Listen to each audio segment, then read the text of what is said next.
बार की तरह हमारी ये ट्रिप कोई प्री प्लान ट्रिप नहीं थी, क्योंकि जब महादेव बुलाते हैं ना तो हमें जाना ही पड़ता है। तो हम निकल गए बाबा विश्वनाथ की नगरी बनारस की ओर, जहाँ पवित्र काशी कभू न छोड़िए बाबा विश्वनाथ का धाम, मरने पर गंगा मिले जीते लंगड़ाम।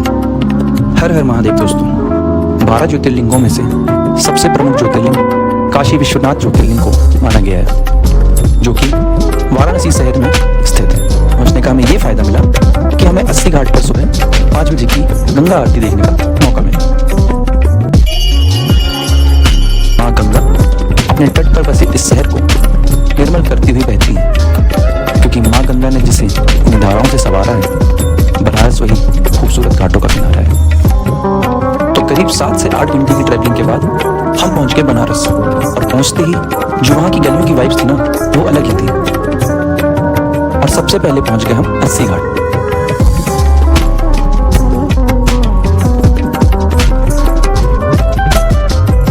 और सुबह जल्दी आरती के समय किसी को भी आरती के सामने खड़े होना अलाउड नहीं है।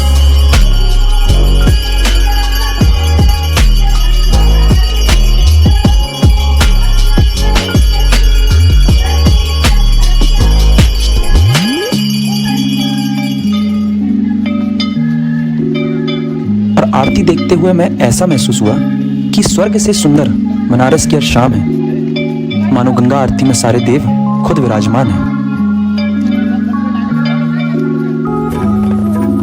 प्राचीन मान्यताओं के अनुसार 80 घाट की उत्पत्ति तब हुई थी जब देवी दुर्गा ने एक राक्षस को मारने के बाद अपनी तलवार को गंगा नदी में फेंक दिया था। वह स्थान जहां मां दुर्गा खड़ी हुई थी, वहां घाट बन गया, जो बाद में 80 घाट के नाम से जाना गया। माँ गंगा की आरती के अद्भुत आनंद को भगवान की प्रतिमा विराजित है। और इस चौराहे से आगे जाने पर हमें मिलता है ये भरा भरा मार्केट, जहाँ पर बनारसी साड़ी और खाने पीने की बहुत सारी दुकानें हैं, और जिसको पार कर हम पहुंच जाते हैं 10 अश्वमेध घाट।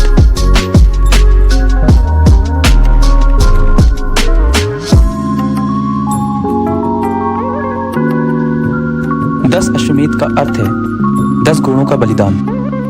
कहावतों के मुताबिक इस जगह भगवान ब्रह्मा द्वारा एक यज्ञ का आयोजन किया गया था, जिसका उद्देश्य था भगवान शिव को निर्वासन से वापस बुलाना। जब भगवान शिव निर्वासन से वापस आए तो उनके आने की खुशी में 10 घोड़ों का बलिदान दिया गया था। तब से इस घाट का नाम 10 अश्वमेध घाट है। हजारों की संख्या में तीर्थयात्री रोज इस घाट में नहाने और पूजा अनुष्ठान कराने आते हैं। कहते हैं कि गंगा मां में डुबकी मात्र लगाने से हमारे सारे पाप धुल जाते हैं और सारे तीर्थों का फल एक क्षण में मिल जाता है। मां गंगा में स्नान करके मनुष्य महादेव का दर्शन पाता है। लेकिन एक चीज जो नोट करने वाली है कि मां गंगा का जल प्रतिदिन दूषित होता जा रहा है। गंगा जल दूषित है शहर और कारखानों से। मां गंगा में डुबकी लगाकर हम चल दिए बाबा विश्वनाथ के मंदिर की ओर, जो कि 10 अश्वमेध घाट से कुछ ही दूरी पर था। मंदिर का रास्ता बनारस की गलियों से होकर जाता है। बनारस की ये गलियां अपनी खूबसूरती के लिए जानी जाती हैं। सकरी सकरी गलियां, गलियों में दीवारों पर बनी सुंदर चित्रकारी मन को मोह लेती है।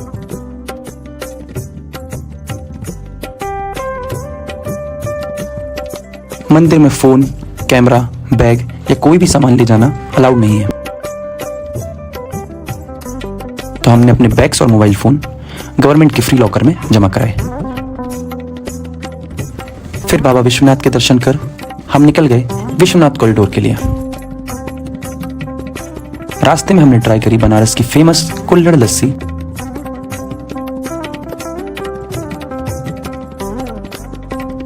जो बहुत टेस्टी थी। कॉरिडोर का रास्ता मणिकर्ण का घाट द्वार से होकर जाता है।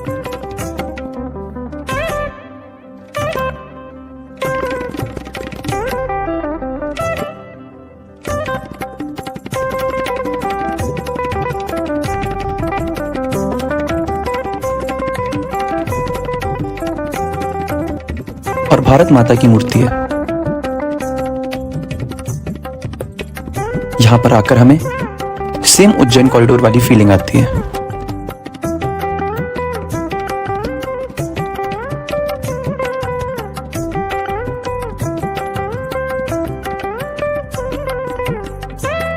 कॉरिडोर से बाबा विश्वनाथ का मंदिर साफ दिखाई देता है।